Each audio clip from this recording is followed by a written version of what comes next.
जय हिंद साथियों, उम्मीद करता हूँ आप सबकी तैयारी बहुत बेहतरीन चल रही होगी। आज की जॉब अपडेट है आपकी एसएससी सीएचएसएल की तरफ से। इस वीडियो में हम बात करने वाले हैं कि ये वैकेंसी कब आएगी, इसका पेपर कब होगा, और साथ ही बात करेंगे इसकी सिलेबस की, एज क्राइटेरिया की, और आपके इसके सिलेक्शन प्रोसेस की कि आपका इसमें एक पेपर होता है कि दो पेपर होता है, और टाइपिंग होती है या नहीं, डिटेल में बात करेंगे। ठीक है, इसमें साथ ही बात करेंगे आपकी क्वालिफिकेशन की और एज लिमिट की, तो वीडियो को एंड तक जरूर देखना। ठीक है, चलिए देखते हैं। जैसा कि आप सब जानते हैं, एसएससी 3 तरह की पोस्ट निकालती है, सीजीएल, सीएचएसएल और एमटीएस, और ये हर साल आपके सही समय पर हो जाते हैं। ठीक है, चलिए देखते हैं। इसका जो आपका सिलेक्शन होगा वो 3 स्टेज में होगा, स्टेज 1, स्टेज 2 और स्टेज 3। जो आपका स्टेज 1 है वो आपका क्वालिफाइंग नेचर का है, इसे बोल सकते हैं हम आपका ये।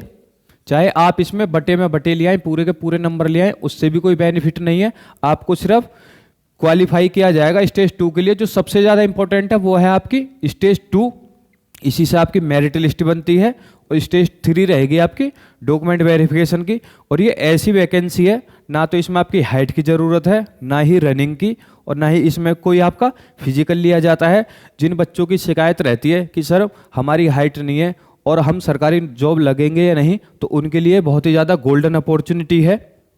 ठीक है, तो अप्लाई डेट जो रहेगी आपके एसएससी कैलेंडर के हिसाब से, जो कि एसएससी हर साल रिलीज कर देती है, और उसी डेट पर आपके फॉर्म भी निकलते हैं, उसी मंथ में आपके पेपर भी हो जाते हैं। क्योंकि इसमें एग्जैक्ट डेट मेंशन नहीं की होती है, आपको जो मंथ में पेपर होने वाले हैं एक्सपेक्टेड, उसके बारे में बताया जाता है।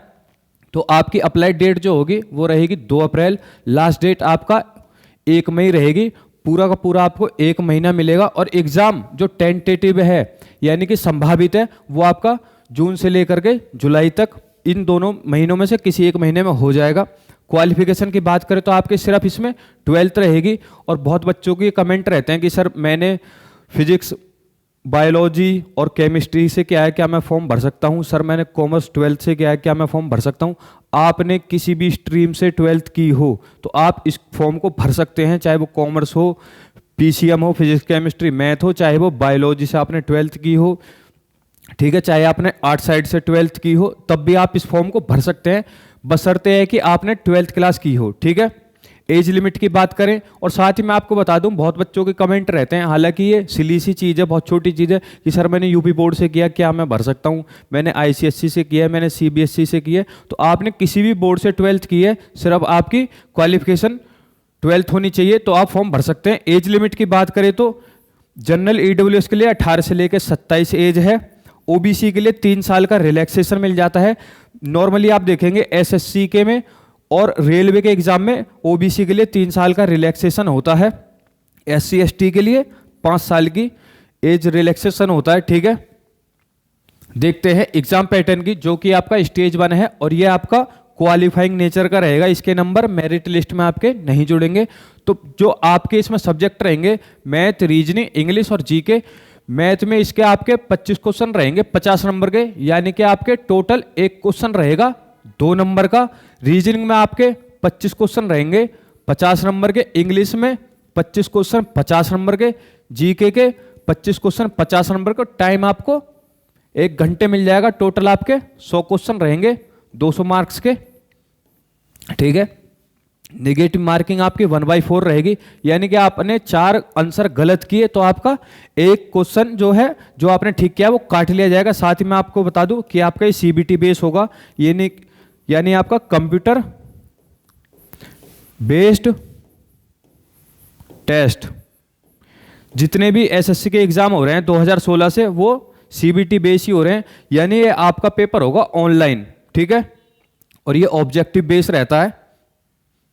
साथ ही बात कर लेते हैं आपके स्टेज 1 के सिलेबस की। तो पहले बात कर लेते हैं आपके इंग्लिश की।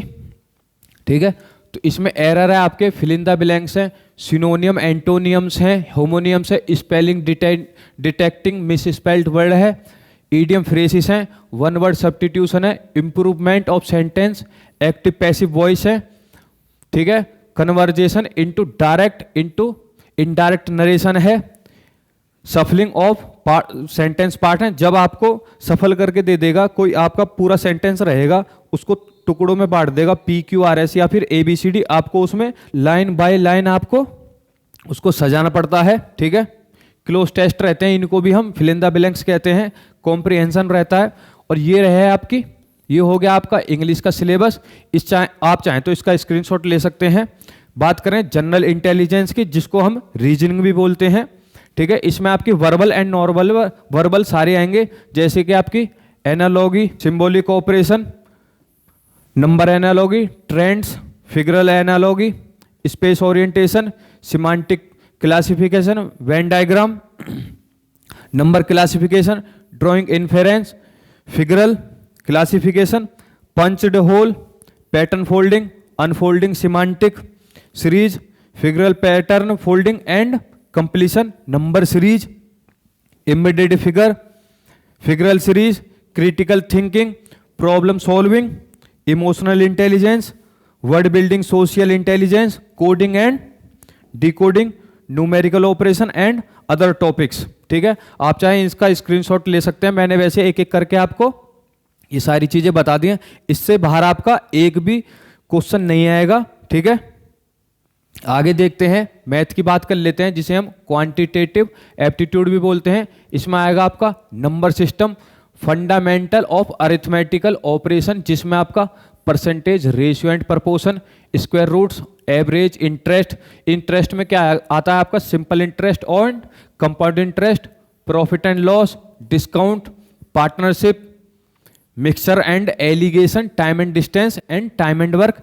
एलजेब्रा आपने 11th-12th में भी पढ़ी होगी, जो कि आपकी इसमें 10th लेवल की आती है। ठीक है, ज्योमेट्री की बात कर लें, जैसे आपका ट्राइंगल हो गया, circle, chords, tangent, angle, subtended by chords of circle, common tangents, यानी कि आपका जो भी सर्कल से रिलेटेड फिगर हैं, ट्राइंगल है, उनकी प्रॉपर्टी बेस पे ये क्वेश्चन पूछे जाते हैं। साथ ही बात कर लेते हैं मेंसुरेशन की, तो इसमें आपका triangle, quadrilateral, regular, polygon, circle, right prism, right circular cone, right circular cylinder, sphere, hemisphere, rectangular, और साथ में आपका regular right pyramid with triangular और स्क्वायर बेस। बात कर लेते हैं ट्रिग्नोमेट्री की, तो इसमें आपकी टोटल ट्रिग्नोमेट्री आप उसको देख लेना। साथ में आपका स्टैटिकल चार्ट्स। तो ध्यान देने वाली बात यहां पर यह है, इसमें आपका अरिथमेटिक प्लस एडवांस दोनों आते हैं। बात कर लेते हैं जर्नल अवेयरनेस की, तो इसमें जर्नल अवेयरनेस में आपकी polity, history, culture, economic, general policy, scientific research, history culture हो गया। ठीक है, जियोग्राफी, और साथ में आपके करंट इवेंट्स आते हैं, यानी जिसे हम करंट अफेयर्स बोलते हैं।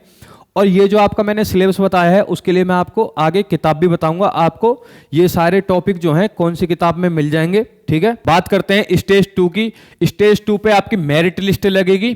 ठीक है, अगर आपने स्टेज 2 की अच्छे से तैयारी कर ली तो आपका स्टेज 1 क्वालिफाई हो जाएगा इजीली। स्टेज 2 में आपके 5 सब्जेक्ट रहेंगे, math, reasoning, English, GK, computer में। इसमें एक क्वेश्चन जो होता है 3 नंबर का होता है, और आपने ध्यान दिया होगा कि स्टेज 1 में एक क्वेश्चन 2 नंबर का था। तो इसमें आपके 30 क्वेश्चन होंगे मैथ के, 30 क्वेश्चन 90 नंबर के, रीजनिंग के 30 क्वेश्चन 90 नंबर के, इंग्लिश के 40 क्वेश्चन 120 नंबर के, जीके के 20 क्वेश्चन 60 नंबर के, कंप्यूटर के 15 क्वेश्चन 45 नंबर के। टाइम आपको इसमें बहुत सही 2 घंटे 15 मिनट मिल जाएगा। नेगेटिव मार्किंग इसमें आपकी 1/4 रहेगी। स्टेज 3 की बात कर लें तो आपके इसमें डॉक्यूमेंट वेरिफिकेशन होगा। ठीक है, इसमें कुछ खास नहीं है। बात कर लेते हैं इसके सिलेबस की, जिसे हम टायर 2 भी बोलते हैं, स्टेज 2 को। ठीक है, इसमें आपका वही है, नंबर सिस्टम है, फंडामेंटल जो मैंने आपको पीछे बताया था वही आपका सिलेबस है। थोड़ा बहुत चेंज है, एलजेब्रा होगा, जियोमेट्री होगा, मेंसुरेशन, ट्रिग्नोमेट्री, आपका वही सिलेबस है। इसमें आपके स्टैटिक्स एंड प्रोबेबिलिटी भी जुड़ गया है। ठीक है, तो आप इसका स्क्रीनशॉट ले लीजिए। चलिए आगे देखते हैं। आगे आपका जो रीजनिंग एंड जनरल इंटेलिजेंस, ये भी मैंने आपको टॉपिक वाइज बता दिया था पहले ही, तो आप इसका स्क्रीनशॉट ले लो। साथ में देखते हैं इंग्लिश का। ठीक है, इंग्लिश में भी मैंने आपको बता दिया है, सारी वही चीज़ें हैं। इसमें सबसे अच्छी बात यह है कि जो आपका सिलेबस स्टेज 1 में है वही आपका स्टेज 2 में भी है।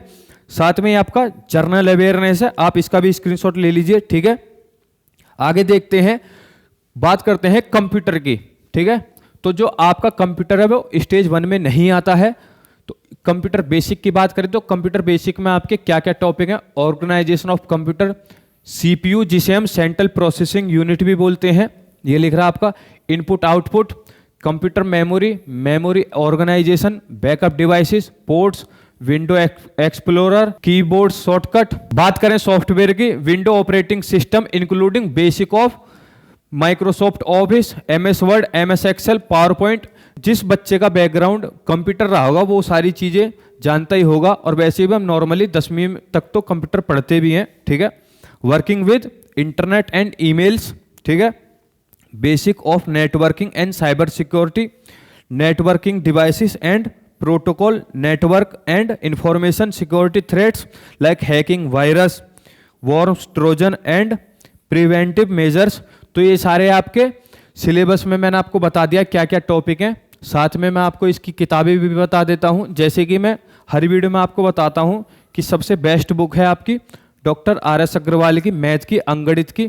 इसमें आपका इंग्लिश वर्जन भी आता है। जो बच्चे मैथ इंग्लिश में पढ़ना प्रेफर करते हैं तो आप ये वाली किताब खरीद सकते हैं, ये इंग्लिश हिंदी दोनों में आती है। जिन बच्चों ने कभी जीके इंग्लिश में पढ़ी होगी 9th 10th या 11th 12th में, उनके लिए क्या होता है कि हिंदी में पढ़ना उनको समझ में नहीं आता, तो आपके लूसेंट का भी इंग्लिश में ही वर्जन आता है, आप वहां से पढ़ सकते हैं। ठीक है, ये आपकी जीके के लिए हो गई और साइंस के लिए हो गई।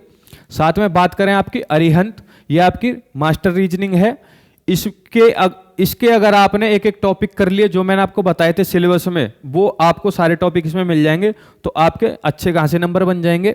साथ ही बात करते हैं कंप्यूटर की, तो अगर मैं बात करूं कंप्यूटर की, तो कंप्यूटर में अरिहंत की ही किताब है फिर से, कंप्यूटर अवेयरनेस। सबसे अच्छी बात इसकी ये है, आपको पहले इसमें थ्योरी मिल जाएगी। ठीक है, साथ में आपको MCQ मिल जाएंगे उसी चैप्टर के, और साथ में मिल जाएंगे कि इस चैप्टर से आपके प्रीवियस ईयर क्वेश्चन में SSC में कौन से पूछे गए हैं, बैंकिंग में कौन से पूछे गए, इससे हमें अंदाजा लग जाता है इस चैप्टर में भी कौन कौन से टॉपिक इंपॉर्टेंट है। ठीक है, साथ ही बात करें आपकी इंग्लिश की, तो यह है आपकी KD पब्लिकेशन की, नीतू मैडम की। इंग्लिश में इनका कोई मुकाबला नहीं है। अगर आपको इंग्लिश आपकी अच्छी करनी है तो आप KD पब्लिकेशन की पढ़ लीजिए। साथ ही मैं आपको बता दूं, अगर आपको सच में ही सिलेक्शन लेना है, पहले तो ये आपको किताब पढ़नी पड़ेगी। ये होगा आपका तैयारी का 70%, 30% जो आपका सिलेक्शन कराएगा वो रहेगी प्रैक्टिस। और प्रैक्टिस कैसे होगी? वो होगी आपकी टेस्ट सीरीज से। टेस्ट सीरीज से क्या होता है, क्योंकि SSC के जितने भी एग्जाम आप देखेंगे उनमें स्पीड का बहुत ही ज़्यादा इंपॉर्टेंट रोल है। तो पहले आपको ये थ्योरी पढ़नी है, किताबें पढ़नी है, जानना है कि SSC कैसे कैसे एग्जाम सेट करती है, उसके प्रीवियस ईयर क्वेश्चन देखने हैं। उसके बाद आपको सिलेबस कंप्लीट करना है अच्छे से, फिर आपको प्रैक्टिस करनी है। और प्रैक्टिस के लिए आप सबसे बढ़िया जो टेस्ट सीरीज रहती हैं वो रहती हैं आपकी टेक्स्ट बुक की, ये प्रीवियस ईयर बेस्ड रहती हैं। और सबसे ज़्यादा जो इंपॉर्टेंट है SSC के लिए, आपने अगर कभी एग्जाम दिया होगा और आपने ध्यान भी दिया होगा कि SSC के जितने 100 क्वेश्चन में से 60 से लेकर 65 आपके PYQ ही रहते हैं। ठीक है, तो आज की वीडियो में इतना ही। अगर आपको ये वीडियो पसंद आई है तो वीडियो को लाइक करें, चैनल को सब्सक्राइब करें। वैसे तो मैंने इस वीडियो में SSC CHSL के बारे में एक एक डिटेल दे दी है। अगर आपका अभी भी कोई डाउट रह गया है तो वीडियो में आप कमेंट कर देना, मैं उसका रिप्लाई कर दूंगा। जय हिंद, जय भारत।